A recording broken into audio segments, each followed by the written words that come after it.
What's up, everybody? Excited to interview Danell Riggs I don't know, Danell, it's been a long time, but it's probably the third, fourth, maybe even fifth time I've interviewed you. I think so. I think it's right about there. Yeah, well, I'm looking forward to this conversation. Uh, Danell, for anyone listening to this, Danell is outside of, is it Flag? Are you outside of I'm in Prescott actually, so northern Prescott? Arizona. Yeah, a little bit more over on the west side. Yeah, but Yeah. Arizona, her team are averaging about 18 loans a month. So, I mean, one question is like, how are you closing 18 loans a month? That's still a lot of volume. I know you want to be doing more, but it's still a lot of business. But this call is going to be around like how to be scrappy and creative with first-time home buyers. We were catching up a few weeks ago. She's also an ambassador for First Home IQ. So thank you for helping all the education for all the next gen buyers. Yeah. But but walk us through like that mentality you have around being scrappy and creative with first time home buyers. Well, I was thinking about that this morning. Well, actually, I was thinking about it this weekend. So I was weekend warrior for the team, and I had an incredible conversation on Saturday. So the conversation actually started on Thursday. I got this a referral from a realtor, and it was a young couple, first time home buyers. He's a veteran, and so we had a brief introductory conversation, and then he wanted to look at construction. So we talked about that. We talked about money down. We talked about all of that good stuff. And he went back to, all right, I want to use my VA loan for an existing home. And then on Saturday morning, I got an email from him, and it was just, hey, Danell, my wife and I have decided to wait. Thank you so much. We'll reach back out to you in the future. And I was super grateful, Dave, that I was weekend warrior, that I was the one who got the message, because I also thought about the fact that if my team had got the message, maybe they would have just responded and said, thank you, we're here for you. Let us know what you need. And then just touch base like every month or something like that. So instead, I picked up the phone to call him and just to really hear his concern. Like I wanted him to explain to me exactly what he was worried about to see if it's something that I could help with. So when I called, I just said, hey, we didn't even have a chance to go through numbers yet. And I would really love to understand your concern. Is it a out-of-pocket concern, monthly payment? Like, what's driving your worries? Because I think it's important for us to talk about. So it was so funny because he told me, well, I've been doing this research, and in doing my research, I realized that I should only have, out of all of my income, the rule is 50% should go towards mortgage, 30% should be lived on, and 20% should be saved or invested. And I said, okay, that makes sense. But I think it's also important to remember that buying a house and paying a mortgage is actually investing in yourself as well. And then I asked him how much he's paying for rent. He's paying $2,000 for rent, but he thought he should only have a mortgage of $1,000. So then we have that whole conversation. And it was really fun to dig in and understand what he was feeling. And it made me think about how important it is to humanize the process and just understand that it's emotional, it's scary, and we need to be educators, and we need to hold their hands and help them really understand what they're talking about and what the numbers really look like. I gave him a couple stories I think I shared with you. Like I have a few of my favorite stories over this past year of people who were able to build a good chunk of wealth and equity because they own real estate. And I think that we need to say those words more to people. Yeah, there's no doubt. There's a lot of misinformation. There's a lot of, not great education out there for, first time home buyers. And I remember when you and I were talking about this a few weeks ago, or maybe a month ago, just the way you were using MortgageCoach to communicate the value and the education was super impressive. And I know you didn't you also tell me a story when we were talking last around, a family that bought I want to say a manufactured home or something, and then they parlayed that into another home. You know, Yeah. Yeah. So that's my story. So I told him, I'm like, I think it's really important to remember that especially for first-time home buyers, I think they have this idea that they should be able to buy the dream home, the perfect home right now. And they don't think about the fact that this is a baby step, right? So I told him about this gal that I helped back in like 2017. And she was so embarrassed at the time because all she could afford was $100,000 single wide trailer, right? But we bought her the single wide trailer. She lived in it since 2017, and then she sold it for $225,000. She built more than $100,000 of equity that then we're rolling into a really amazing little condo that is beyond anything she ever dreamed she'd be able to afford. But it's because she built up this equity and was able to roll that into the next home. And that's what I told this gentleman over the weekend too, is that was not something she would have been able to set aside just by saving throughout the years. It would not have worked to the same benefit for her. So we absolutely talked about that client for sure. Love that. Love that. Yeah. Well, let's get into some specific, you know, questions that you ask first-time home buyers so that you can be creative and strategies, and maybe even show a mortgage coach of how you're presenting in a way that's helping them get clarity and confidence. So, I think it's really important to understand their experience with housing, because I think a lot of first-time home buyers right now had parents who lost homes back during the 07 to 11 time period. So I think it's really important just to have a really, really good conversation at the beginning to hear what worries they have about homeownership. I think the more I can understand the worries from the beginning, the better the conversation is. Also, another one that I've learned I needed to pull into the conversation is who's helping you make your decisions, because I want to win over not only the first-time home buyer, but whoever it is that's actually helping them make a decision to purchase. For example, I remember this one little couple where the parents are super conservative, super, super, super conservative.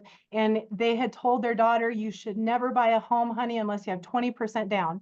And so I had to go through really explaining it to her and her fiance and really look at this, and then go talk to the parents as well and walk them through being young and owning, and how long would they rent, and how much would they have paid off in just even principal on their house over how long the parents had lived in their home. So let's really look at it apples to apples. And so that one, who's helping them make the decision, I think is really important for us to remember, because we need to win every single party involved for sure. Other than that, just understanding, dreams and goals, being very, very, very, very clear with cash to close goals and monthly payment is really important. Those are the two things that I know in the past, if I haven't had a really amazing pre-approval presentation with my mortgage coach, total cost analysis, then those are two things that can always pop up once they go into contract, right? We're working so hard to get contracts.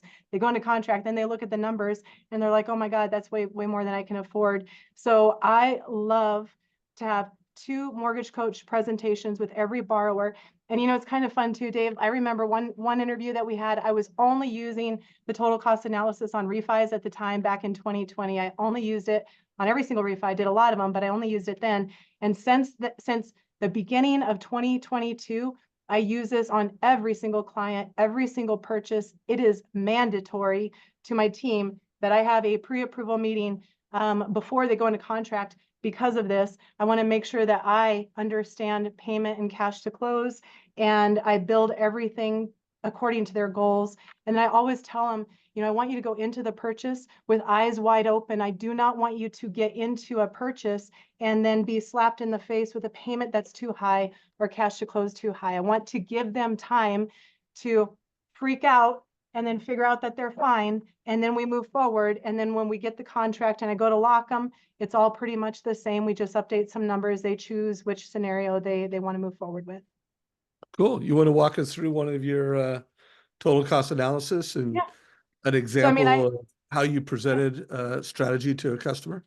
Sure. So I guess probably 3 different things. I was going to show you this rent versus own situation that I built for this gentleman from the Yeah, let's weekend. go for it. I really, really love it. So again, he told me, so let me share my screen here. He told me that he thought he should spend no more than, $1,000 on his mortgage. So we had to kind of get over that first.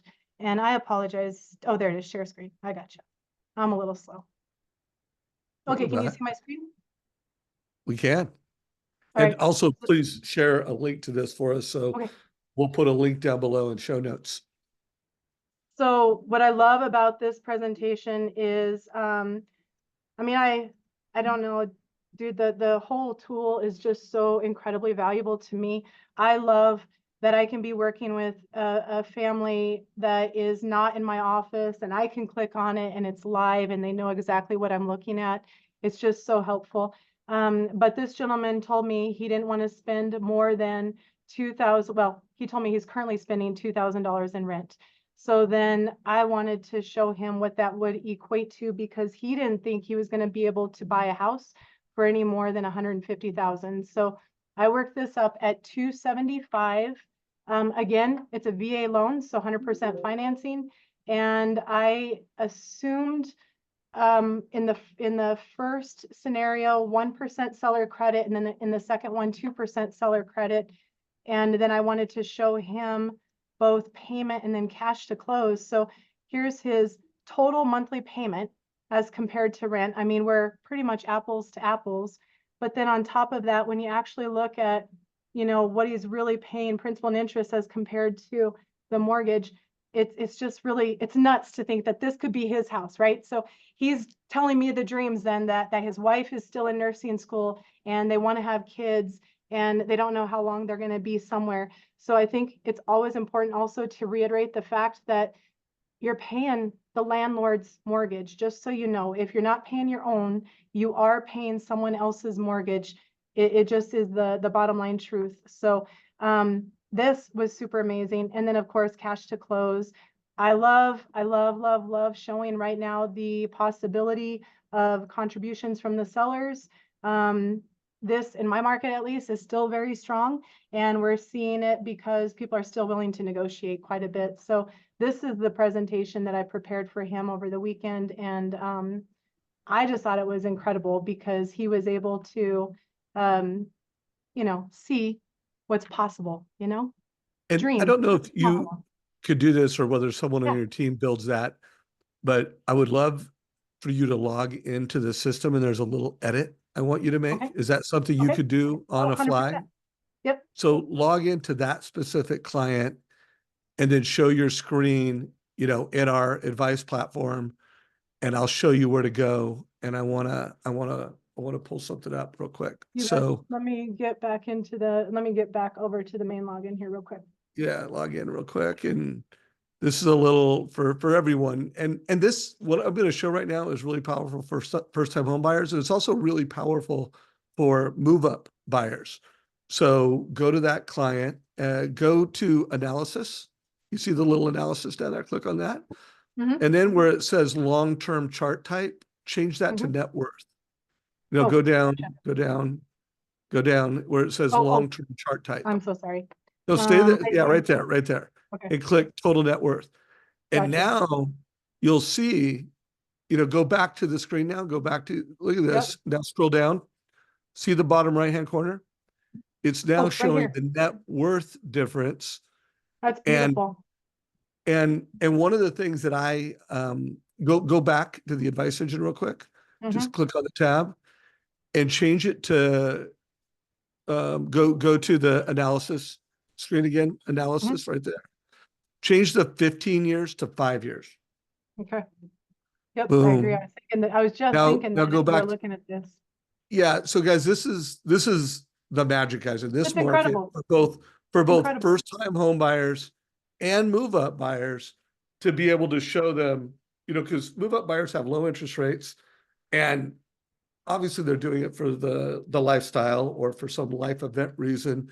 But when you show, oh, you're buying a house that's, let's just say it's 100,000 or 20% more, 30% more. And what do you think values are going to do? Oh, you think they're going to go up 4% a year? Well, when you show what that's going to look like in 5 years, in 10 years, it's a motive. It's going to help create energy that, oh, I should list my home and move up, or I should rent out that home and move up. So Right. really, really important thing. I'm actually going to show something on my screen real quick just to drive this home. Uh, this is an example from a house hack strategy where a mortgage coach got creative and got scrappy. First time home buyer was like, you know what? I'm going to get on the fence. And they were able to say, well, you know what? You can buy that 3-bedroom house and you can rent out 2 of the bedrooms at 625. And if you invested that, like look at your net worth in 5 years. The green is your equity increase. And then the orange is what if you took that house hack money and invested it at whatever, 5%, And then 8%. you're adding that on the reinvestment tab, I would imagine, right? Exactly. Yeah. Exactly. Okay. This is actually a text I got from Denise Donahue over the weekend. She also goes as the mortgage nerd, everyone. Yeah. And I just cut and pasted this. She's like, the short-term analysis in Mortgage Coach is literally the most valuable thing I can show clients right now when making decisions. I always do the full TCA, but guys, that little 5-year window, like in this market, when So rates powerful. were so low, yeah, it's So huge. powerful. Yeah, I love that. That's amazing. I'm gonna resend this back out then and call him to go over that. That's huge. Little net Total, worth total. increase. Yeah. But Yeah. that's the whole So point. That's what I'm trying to show him is, listen, you could be paying someone else's mortgage and be getting absolutely nothing out of it, or, invest in yourself, man. So, so I think we've delivered on the getting creative and getting scrappy with first-time home buyers. Is there any other ways that as a mortgage coach, you're winning in the market? Is there anything that you're showing to realtors? Is there anything else that you're doing that you think is, helping you close 18-ish loans a Yeah. month? Let me find just a more general presentation. I think a long time ago I heard here, and it was super valuable to me. And I know that when I'm coaching students, I want them to know the power of letting your people feel like they're shopping with me.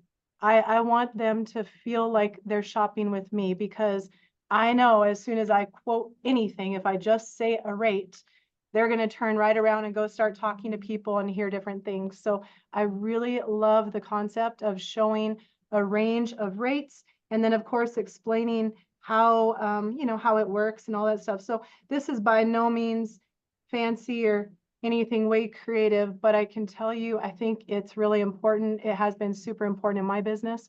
So normally, I will do something like this. Can you see it? Oh, no, you're seeing a different screen, I think. Oh, here we go. I'm not seeing it yet. There we go. There we go. Got to click on the right I see button it here now. now. I see it Yeah. now. So this is honestly super simple, and it is really just talking about a range of interest rates. And the bigger the range I can show, the more I want to, because I want them to be able to again, I use the phrase eyes wide open a lot. I want them to know that any rate is possible. When I look at a rate sheet, I see everything from really low to really high. And ultimately, what you choose as your interest rate is 100% up to you. You drive this train. You choose what's more important. Is it more important to have a lower monthly payment or lower cash to close? And let's really talk about it. So I like showing interest rate range, and I am, showing the concept of seller credits. I do all of this because I think over the last 2 years, especially, every time I've ever had a client come back to me and tell me anything, I always, like, if I'm going to lose that client for any reason, I will always try to figure out how to pull that into my presentation or my business or my total cost analysis or whatever. And I know that there was a spot where I wasn't really talking about concessions, but then when it comes down to them writing the offer, and then the realtor says, are we writing this with any concessions? It might not be the best realtor that I have. So they may not say, hey, let's just call Danell. But the client may go ahead and start looking on the internet and start shopping and start asking questions and whatever. And that always goes bad. It is always better if I can control the narrative, and if I can start making them think about stuff before they ever write the contract. My goal is that they are educated buyers, that they know exactly the offer that they want to write, because I know that they'll win the offer, and then they're going to feel confident about the offer, and then I'm going to lock them on Monday. You know what I mean? So this is, again, super, super simple. I just do 1% seller credit, 2% seller credit, 3% seller credit, and then no seller credit. I will always go through their cash to close. I show them absolutely everything on here. So I'll show them, oh, now this one, my gal had a credit in there still, but I'll show them this line to look at contributions so that I can then offset it by points and show them exactly what I'm doing and how I'm trying to keep their cash to close where it needs to be to meet their goals and objectives. And I just walk them through everything. Again, I think that like this fee detail screen right here, this is super simple, but I go through this every single time with them, and I'll click through every single line. And I do this so that they understand all of the costs involved in getting a mortgage. I mean, there's so much in here that I have no control over, and no lender does. I mean, we only control very specific costs, but the more that I can, again, educate, and I think this is really important for the first-time home buyers, is to hear all the words, but I want them to hear it from me, and I want to set it up with transparency and clarity and simplicity, to be honest with you. So I think you did a great job of showing how you're winning trust, how you're driving conversion, how you're driving impact and value with borrowers. I want to show a really quick clip. This is an interview from last year I did with a loan officer by the name of Shay Jenkins in Denver, Colorado. And it's just a like less than a minute of how she's kind of using presentations like the one you're seeing here and how she's using them to recruit realtors. And I want to, after I play this, I want to get your feedback. Is this something you do, and any comments you have? So Yeah. here's 50 seconds on Shay. I was going after this huge, one of the top agents in Denver. And I had been trying since I was an assistant, I had been trying to get this person. And finally, the poor girl gave me gave me a break and was like, Lord, like, here you go, take this one lead. And I took the lead and I did a mortgage coach. And I was just like, you know what, why not? I'm going to CC the agent on here. And then that's when the agent picked up the call and she's like, are you serious? This is the coolest thing I've ever seen. And I'm like, what, mortgage coach? And I was like, you're the top agent. You've never seen this before? And she's like, absolutely not. She's like, this is amazing. She's like, would you be able to do this with all my buyers? And I'm like, yeah. And she's like, that's so cool. And again, in her head, I think she was thinking, I'm up all night creating this massive presentation with all these numbers and graphs. And I got her business and she's one of my top agents now. So I remember that. I listened to that one. I do. I actually listen to Mortgage Coach at least 2 or 3 times a week, every morning when I'm getting ready. I swear my husband would recognize you because we watch it and he's listening to all the things. But that was a great interview and I loved her words, 100%. yeah, and are you doing that? Do you Yeah, loop in realtors? Do you ever I get do. feedback? Any stories come to mind where like, hey, this really helped me either, recruit an agent or get more referrals from agents, speak Yeah. to that. So I remember one scenario specifically where a realtor, because I do this and because every realtor knows that I do this, every single realtor knows that I do this. I've also learned that it's really important after I have a conversation with a client at pre-approval, you have to circle back to the realtor and let them know everything that you went through. So that's why I think it's really important for them to have the tool as well, because they know what I said, what we talked about, what the goals are, and how I'm helping them meet their goals and objectives, number one.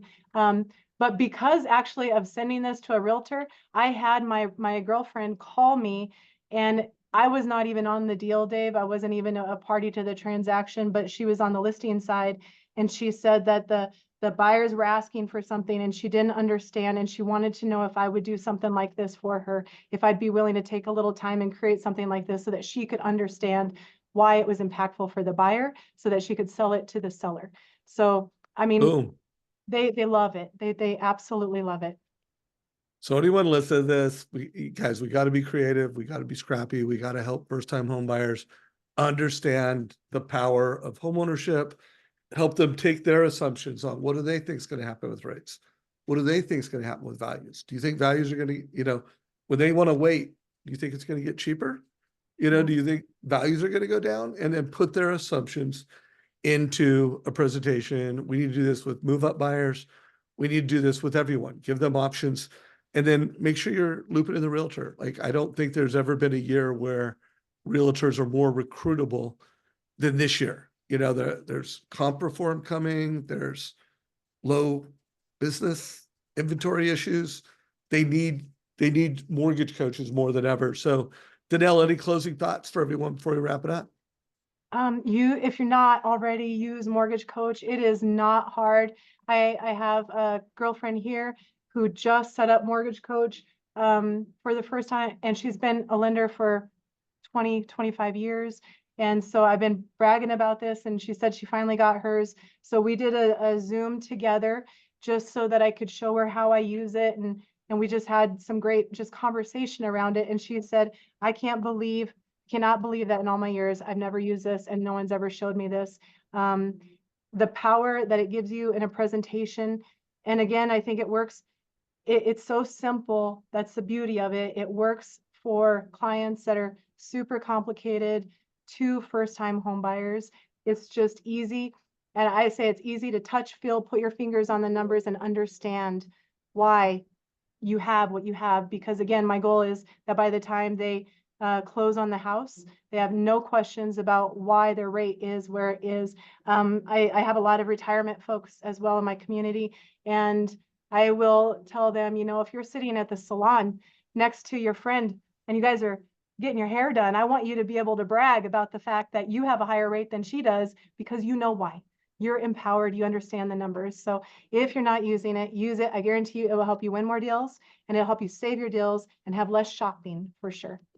Love it. And then one last thing, you became a First Home IQ ambassador. What was your why? Why did you join that mission to be a first responder in the financial literacy crisis? I started working at Wells Fargo, Dave, when I was like 18, and it was my very first job, part-time, hourly teller. I made 17 bucks an hour, 17 hours a week. And then I kind of progressed from there, and I just love all things finance. But I remember I was an assistant for a financial advisor, and I just remember feeling like, oh my God, man, I'm so grateful for this job, because I would never have learned any of this. And I think that is absolutely freaking pathetic that we can graduate high school, graduate college, and not know anything about investing, home ownership, buying a house, loans, building wealth in general. It's just not taught at all. So it's actually something I've always wanted to really pour into. Last year, I had kicked off 2023 with a Ditch the Rent campaign, is what I called it. So I've wanted to work with helping first-time home buyers last year. So I had this whole thing, Ditch the Rent, and I was never able to really run with it nearly as far as I could have if I could have been plugged into something like First Home IQ, where we have the tools, we've got the presentations created, and the concept of getting into the schools directly. I mean, it's exactly what I believe in, but I needed this to be able to provide value. And I've already sat down with a guy who is the ops manager for a whole restaurant chain in my community. And he had said that they're wanting to put together an employee benefit program and work on education for all of the employees. And so I actually sat down with him after I'd signed up for First Home IQ to be an ambassador. And I'm like, dude, I got the material ready. Here, take a look. I'm going to come every single month, and we're going to do Money 101, and we're going to look at this, we're going to look at that. You don't worry, I got you covered, boo. And but it's really because of First Home IQ, and I'm stoked to be able to pull from it. And then I did my announcement yesterday, Dave, and then I have all these people popping up like, oh my God, I'm so stoked for you. If I can help at all, please let me know. And so that's just really neat. That is awesome. I didn't know all that. I think that's incredible. This month, everyone, we're trying to push every ambassador to get 100 people to do the First Home IQ quiz. So that is the tip of the spear of the educational platform. So I'll have a link down below to my quiz. It's firsthomeiq.com/Dave Savage. Every loan officer should take it, and everybody should forward it to someone they know. It's in the next generation. So Danell, I'm looking forward to seeing how many First Home IQ quizzes you drive this year, or excuse me, Thank you, me this too. month, Yes. or the month of February. Yep. Know that the challenge is I 100.